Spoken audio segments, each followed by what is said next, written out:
Welcome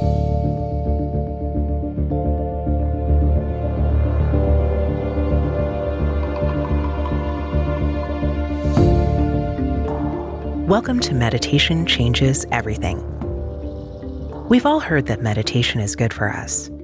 Studies show that it reduces stress, improves concentration, and makes us more resilient to life's challenges. But what if these benefits are just the tip of the iceberg? What if meditation could actually change everything? According to pioneering meditation teacher Craig Hamilton, this powerful practice is capable of transforming every aspect of human life. In this podcast, Craig shares key insights and practices from his 2 decades of teaching meditation to help you unlock the life-changing potential of this ancient practice.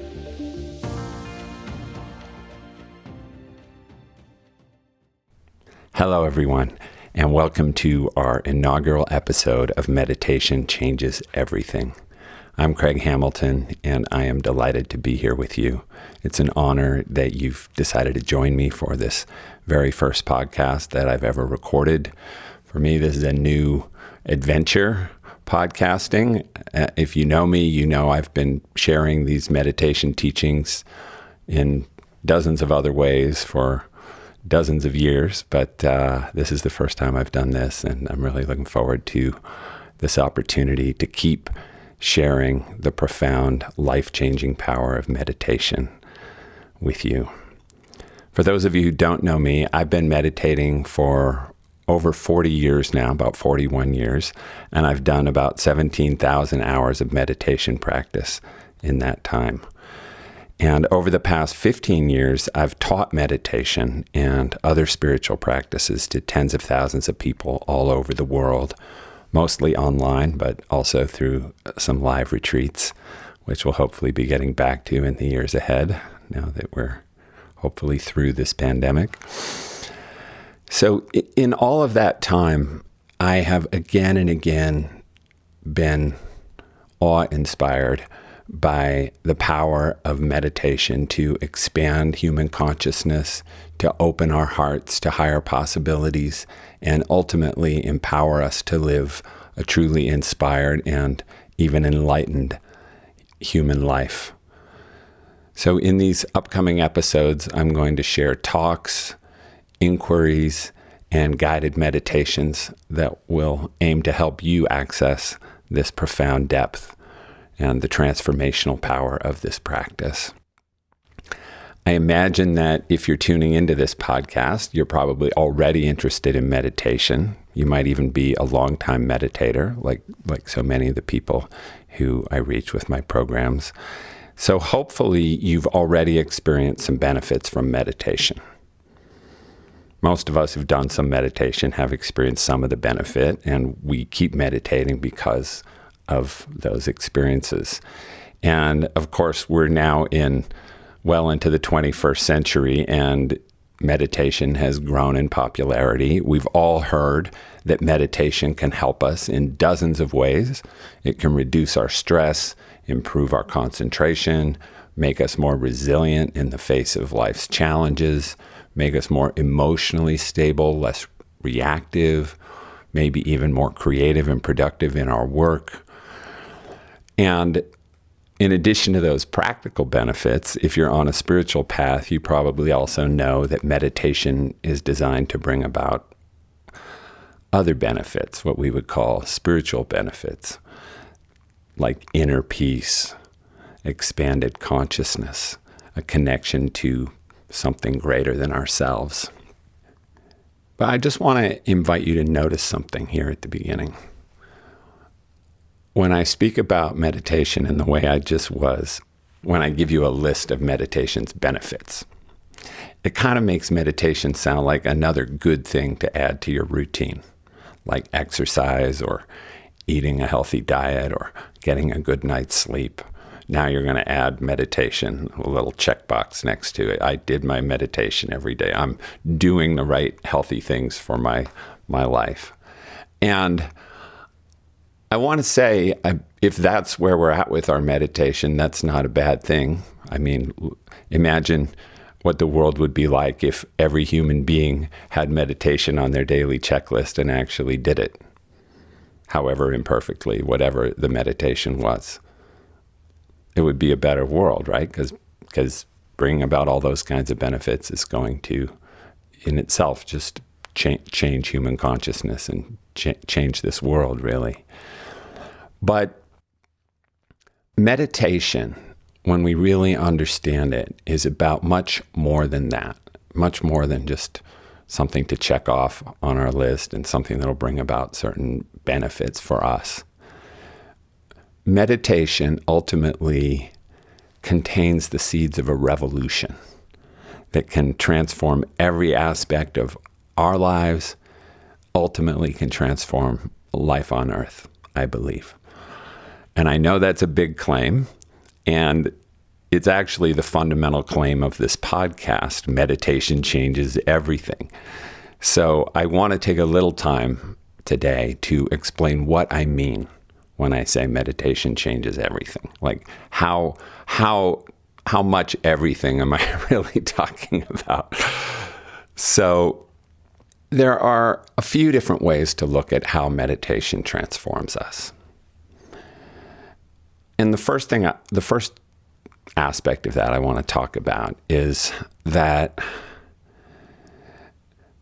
meditation involves stepping out of what we might call the momentum of unconsciousness or the momentum of human ignorance.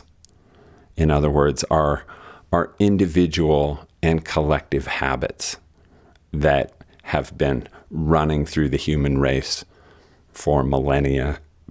Many of these habits, these kind of unconscious habits that predate human beings entirely and come from our instinctual animal nature, which is still alive and well in all of us right now. So when I say meditation involves stepping out of that momentum, what do I mean? I mean meditation is an opportunity to sit still and completely disconnect from or remove ourselves from this deep momentum of habit. That means becoming less reactive, more conscious, more objective, able to see things more clearly. So to make that a little more concrete, we all know that human beings have a lot of what we might call mental programming, or mental, psychological and emotional programming, or what's called conditioning, and that a lot of these kind of programs or habits get in the way of our good judgment, of making good decisions in life. There are over 100 cognitive biases that have been cataloged, and 31 ego defense mechanisms that have been identified. And all of these combine to distort our perception and our thinking. They cloud our thinking. So if you haven't, been tracking all of the talk about bias in recent years, just to give an example, there's what's called the optimism bias. It has been noted and observed that human beings have a tendency to overestimate the likelihood of positive events, of positive outcomes, and to underestimate the likelihood of negative events. And that this is a widespread bias that most of us have to some degree. So what does it mean? It means I can see that bad things happen in the world, but they're probably not going to happen to me. And I can see, good things happen in the world, and those are probably going to happen to me. And we tend to relate to life this way. And of course, we've heard a lot about the power of positive thinking, and we should be optimistic, and all of that has also been, reinforced, let's say, in the kind of contemporary self-help, movement. But what's the problem with the optimism bias? If you underestimate the likelihood that something negative might happen, you might invest every penny you have in a single, venture. Someone's starting a business that you know, or someone's promising incredible returns on the investment because of their unique strategy. And because you kind of think, well, I know some people get wiped out by a single investment, but that's not going to happen to me. So you invest your money with Bernie Madoff. A lot of people invested into all their savings with Bernie Madoff because he was promising such high potential returns, and they all got completely wiped out, those who had done that. This optimism bias is also part of why people will continue to eat really unhealthy food, knowing that it's unhealthy.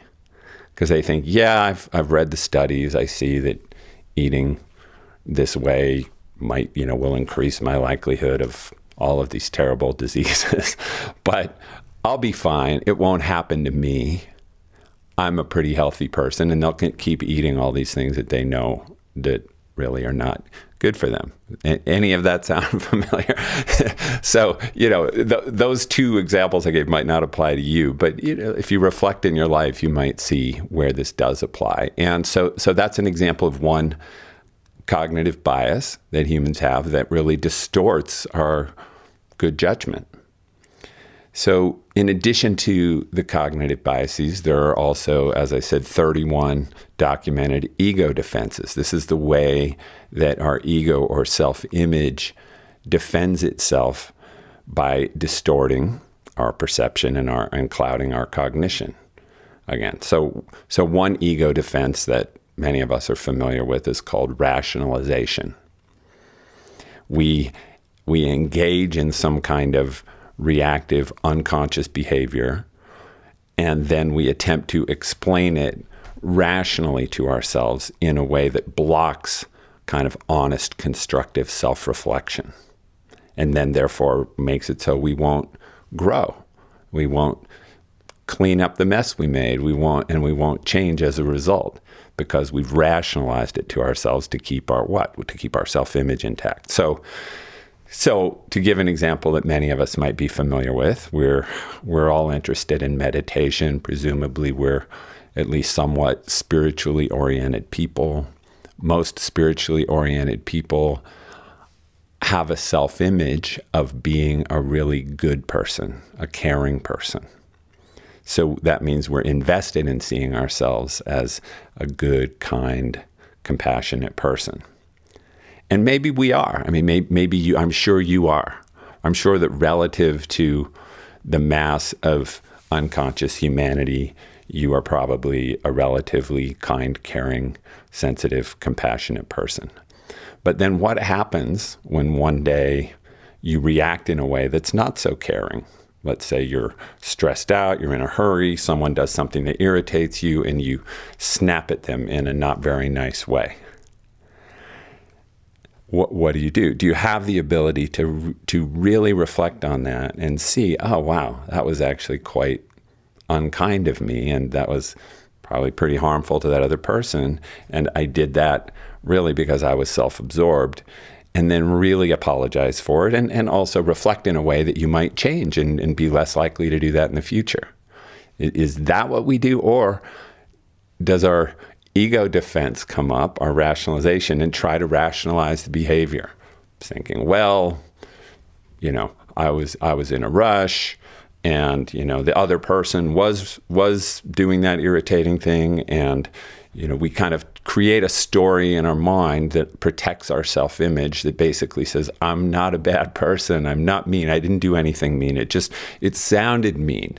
And so then maybe our apology is like, oh, I'm sorry, that sounded unkind, but I didn't mean that. And doesn't really land as a real apology. It doesn't really clean anything up because the other person knows you actually did say something kind of harmful and destructive out of a place that probably wasn't so great in yourself. So that's an example of how a defense mechanism gets in the way of seeing things clearly and responding in a constructive way in life. So we have cognitive biases and we have defense mechanisms, and they also kind of compound each other. So for instance, let's say, to use the example I gave before, because of your optimism bias, you make this bad investment decision and lose all your money. But instead of reflecting deeply enough to see your bias and say, wow, why did I do that? Whoa, I was very biased. I didn't think I could lose my mind. Why did I not think that? And really go into a deep self-reflection that would actually help transform the bias by making it visible. Instead, your ego defense kicks in and you rationalize the decision by blaming someone else, saying, well, they misrepresented the risks, or, well, it was my spouse's responsibility to pay attention to the finances. Whatever it is, we come up with a story that protects us from self-reflection that would reveal our bias. So with this swirl of over 100 biases, 30 ego defenses, all operating inside us in one way or another. I mean, not everybody has all the same biases, let's say, or functions with all the same defenses. But anyway, let's just say the mechanisms of our unconsciousness, of what's traditionally been called our ignorance, which just means clouded perception, distorted cognition, inaccurately seeing the world, responding in ways that are therefore not constructive or helpful. So all of that going on ultimately blocks our higher evolution. It means we'll keep making the same mistakes again and again. And voila, we have the human race in its current state. We have the world as it is, and we have ourselves as we are. So I'm here to say that meditation is one of the most powerful tools we have available to us that can change that can take us beyond bias, beyond our ego defenses, into a much more authentic, clear, evolved, enlightened relationship to life, because it transforms our relationship to our minds. So in the second episode of this podcast, which is actually already available now because we're in the podcast universe and it's up, we're going to explore what it is to be free from the mind. And we will look into a kind of practice that enables us to have more space around our thoughts and ability to see our mind functioning from a distance so we're not so influenced by it. And that creating this kind of space ultimately enables us to be not so compulsively influenced by our cognitive biases, not ruled by our ego defenses, able to deconstruct all of those mechanisms of unconsciousness and start to be a much more conscious person who's able to see the world clearly, solve problems, make hard decisions in a way that truly leads to our further evolution, much better outcomes in the world, and ultimately, I hope you can see, starts to change the world. The more of us who do that, the more the world starts to evolve. Another meditation that we practice here involves sitting still and not reacting to anything, letting things be as they are. Don't react no matter what we're feeling, no matter what our mind's going on about.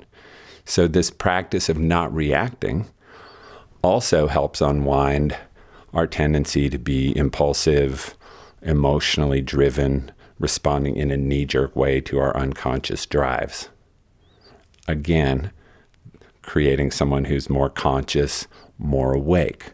This is a practice that we'll be exploring in episode 6 of the podcast. We'll do a deep dive into this practice of letting be, of not reacting, and how that works to free us from what's been called a conditioned relationship to our experience. So those are a few kind of examples on what we might call the more practical side of how a meditation practice can bring about a profound change in our lives and ultimately in the world. And so over the months ahead, we'll go deeply into many of the specific approaches to meditation that can help us in these ways and other practical ways. And I'm using the word practical here, but obviously you can see I don't mean it in any kind of minor or diminishing way. I'm saying these are the kind of practical changes in our psyches, really, that lead to profound transformation of our lives and ultimately, therefore, of our relationships and ultimately, therefore, of the world. So when I say meditation changes everything, that's the first thing I mean by it. All of the really practical ways that meditation can transform our relationship to the mind, to our emotions, to all of the challenges and opportunities that come our way as we navigate this life.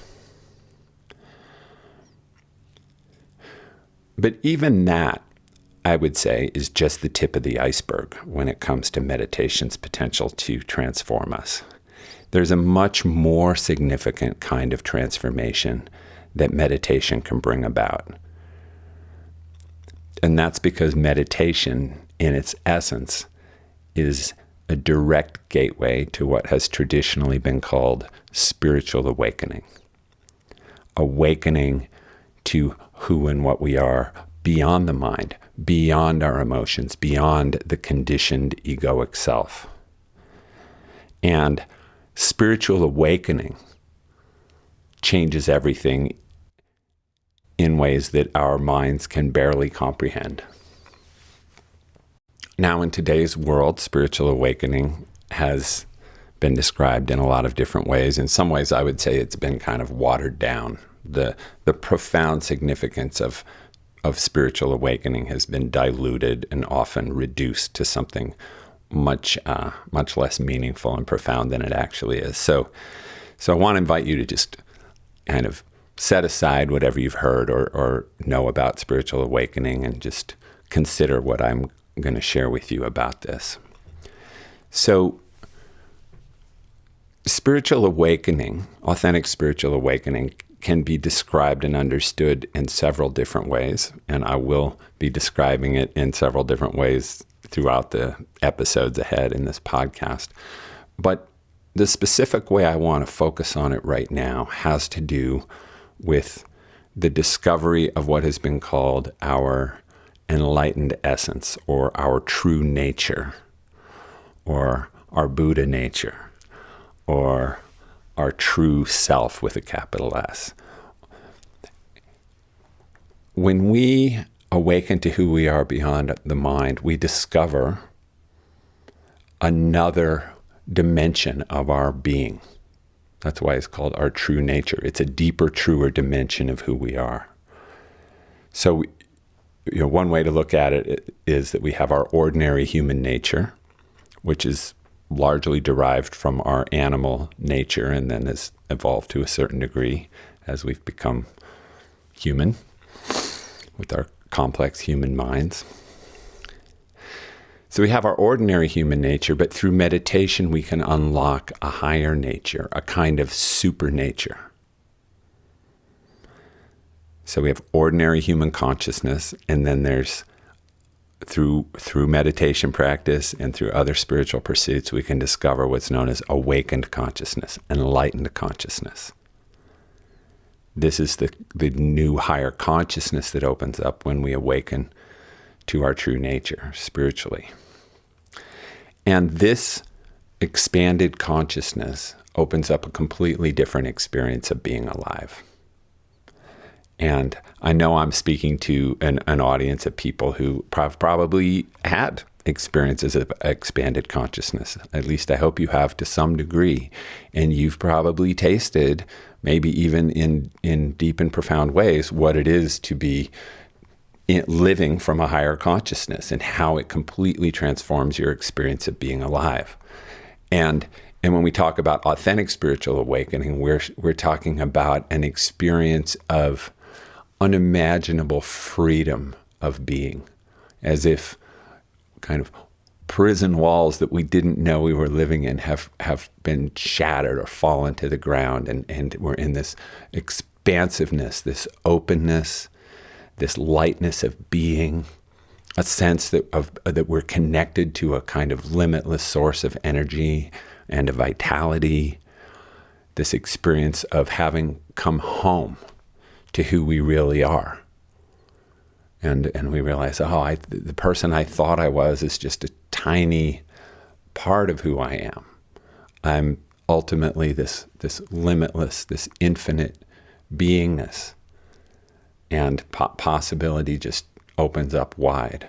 And in this also a deep sense of meaning, that life has inherent meaning to it. I don't have to invent my own meaning. I don't have to believe some meaning that I read in a book. There is this deeply meaningful context that now becomes our lived experience, and a kind of purpose too, a purpose in living, which again we'll speak about more in the podcast and how that sense of purpose shows up. But the purposiveness that I'm talking about has to do with a kind of sense of, there's this, the human experience is ordinarily so rough, so unconscious, so reactive, so it's a struggle, and then now there's this sense that it can be so much more, and we feel a purpose to help elevate it, to help elevate the human experience of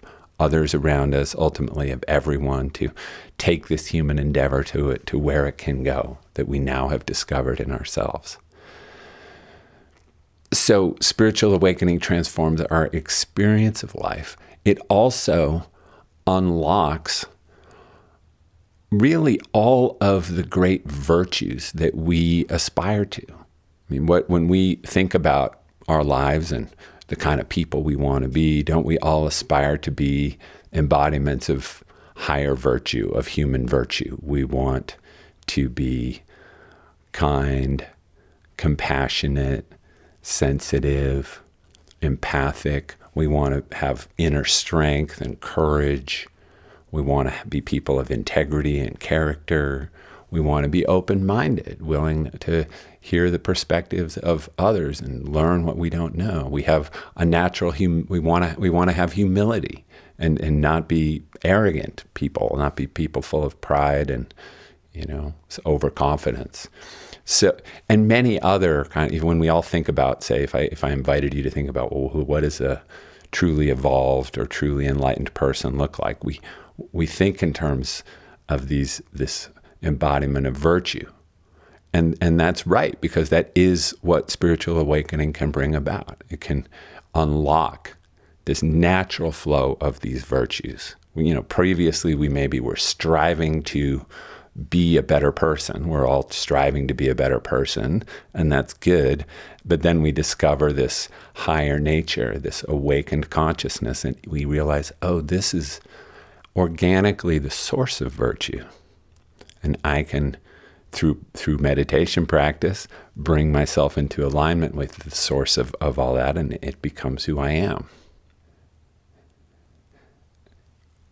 Spiritual awakening also, in addition to transforming our experience of being alive and unlocking all of these virtues, it also unleashes what I've come to call kind of supercapacities or superpowers. And I don't mean the kind where you're going to be able to fly or walk through walls or have, powerful ESP or psychic abilities, the kinds of superpowers we see in the movies. But I'm really talking about this access to all of this extraordinary capability that starts to come online when we awaken. We find we have access to a kind of spontaneous, intuitive wisdom that arises in our consciousness faster than the speed of thought. Faster than premeditation. It doesn't come to us just through reasoning our way through things. We start to have this blazing intensity and clarity of seeing. We find that because we're now not identified with this small, self-conscious ego structure, that we become someone who is incredibly adaptable, resilient, able to flex and flow with whatever comes our way in life. We're kind of dancing with life, and if life moves us one way, we move with it and flow with it and find a potent response to it naturally and simply. So fear falls away. We show up with this kind of extraordinary courage, which itself is a kind of supercapacity, kind of fearlessness. And we also gain access to this spontaneous creativity, this ability to see into the heart of problems and solve problems, because somehow all of those biases that we talked about and defenses have fallen away, and so now we're just present with life. All of our faculties are open and available to the moment, and we find just all of this combines to make us this sort of, relative to, what we might call ordinary unconscious human existence. We start to show up in a bit of a superconscious way that seems to bring with it these supercapacities.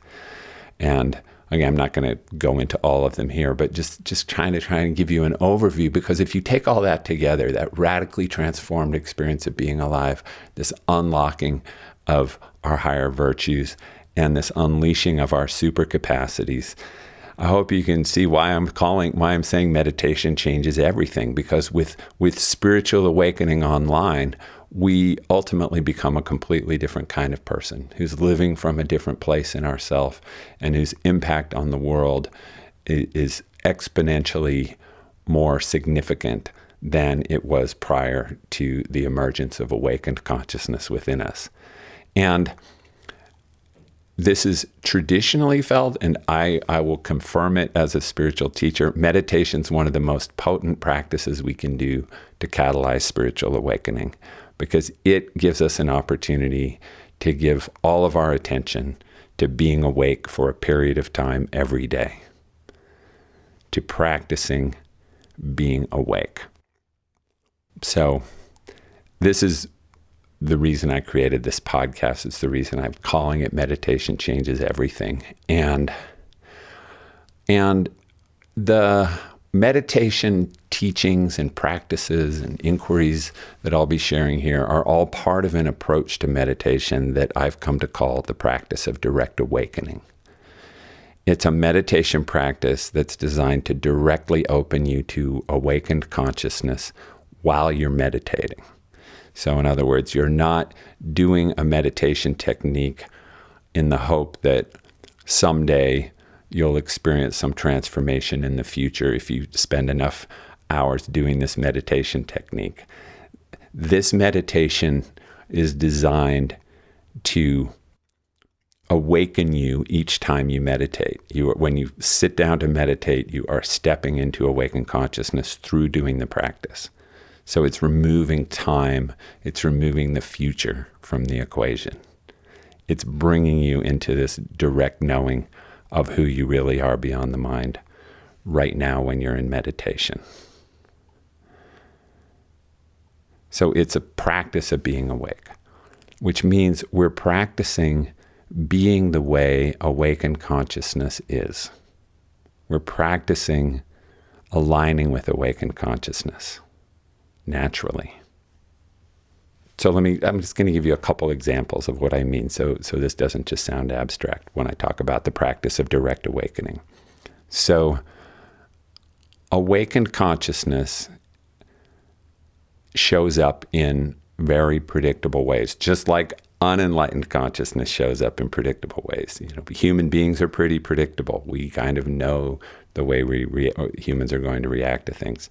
Well, when we awaken, it's also predictable. It's also one thing. When I am experiencing awakened consciousness and you're experiencing awakened consciousness, we're experiencing the same thing.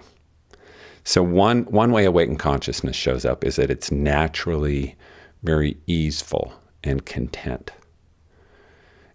We have stopped struggling against what is. We are naturally at ease and content with the way things are, which doesn't mean we're complacent in the face of things that need to change in the world, but it means on a fundamental level, our consciousness is at ease. It's not in a struggle.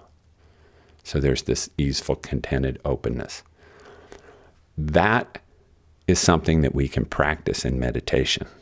Whether or not you feel content and at ease today, you can practice being content. You can practice relating to your experience from a place of contentment, of easefulness, of non-reactiveness. means you don't make a problem out of anything that happens while you're meditating. You don't try to change anything that happens while you're meditating. That's a practice of being awake. Another way that awakened consciousness shows up is that it's very open. It's very spacious. We can practice that in meditation. We can practice being open and spacious by making room for the entirety of our experience without narrowing in, without tightening our focus on anything. We can stay in this open, spacious awareness through practice. That's aligning with the natural way that awakened consciousness shows up. Another way awakened consciousness shows up is that it's not fearful, as I was saying before. There's a kind of fearlessness to it. Like whatever life brings isn't going to fundamentally impact this awakened essence. So therefore, I don't have to live in fear, so I'm not afraid. So one of the ways that manifests is that we're no longer grasping at certainty, at trying to always know what's going to happen so we can predict the outcome, so we know how to prepare for it. This kind of grasping that is very common prior to awakening, this kind of the way our minds work, the way our being works, is we always want to know, and we want to know beforehand. Well, awakened consciousness doesn't need to know beforehand. We trust that what we need to know will be revealed in the moment we need to know it. So there's this profound relaxation of the grasping after knowledge. That's also something that we can practice in meditation. We can practice not grasping onto knowledge, not needing to know, resting in the unknown. And that, again, is a way of aligning with awakened consciousness, practicing being awake. So those are just a few examples of the kinds of meditation practices I'm talking about when I talk about the practice of direct awakening. There are a few, those three sort of practices I just briefly summarized. There are things that we'll go into in more depth, along with many other practices over the months and years ahead with this podcast. The way the podcast is going to work is that different episodes will be different kinds of episodes.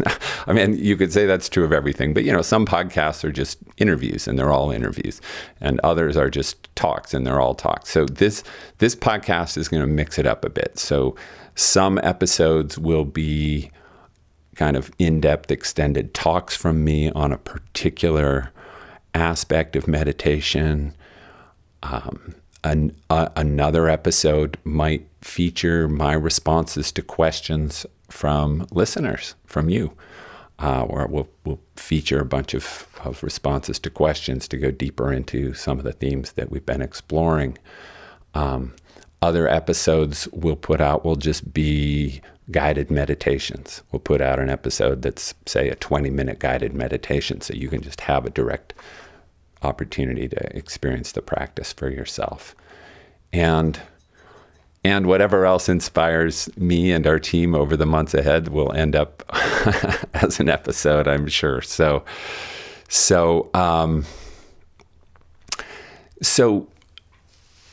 I think the last thing I want to say today is just that if this approach to meditation that I've been speaking about here inspires you, well, first, I encourage you to listen to some of the other episodes and stay tuned. Please follow us on your podcast app so that you can find out about our upcoming episodes.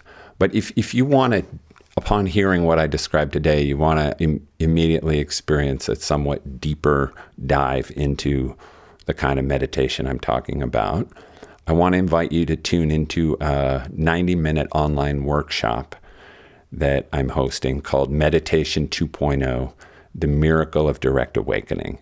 And in that workshop, I'll give you a comprehensive overview of how the practice of direct awakening works, how it came about, the kind of impact it has, and we'll also engage in some brief meditation experiments in the workshop so you can taste it for yourself. And you can go and sign up for that at freemeditationworkshop.com. That's freemeditationworkshop.com. So, as I mentioned, in our next episode, we'll explore what it means to awaken beyond the mind, how we break free from our attachment to the mind. We may have heard that meditation's about quieting the mind. A lot of us struggle with that. How do I quiet my mind? So in episode 2, I'm going to explain why a busy mind is not an obstacle to meditation and how you can access the profound depths of meditation even when your mind is active. So if you have any interest in how to go beyond the mind, I encourage you to go tune into episode 2. You can even do it now if you have more time. And since we're just getting started as a podcast, it would help us immensely if you take a few minutes right now to rate us and review us in your podcast app. How to do that depends on which app you use to access podcasts, but again, that would be a big help to us, and we'd really appreciate it. So thank you for tuning in today, and I look forward to being with you next time.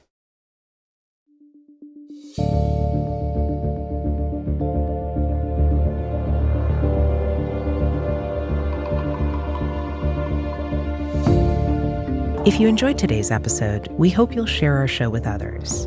And please subscribe and rate us wherever you listen to your favorite shows. If you have a minute to write a short review on your podcast app, we would deeply appreciate your support. You can stay connected to the show by subscribing to our newsletter at meditationchangeseverything.com. Each week, we'll send you new audios and videos from Craig, and we'll also let you know when we release new episodes of the show. For a deeper experience of Craig's approach to meditation, consider joining our Awakened Life membership program.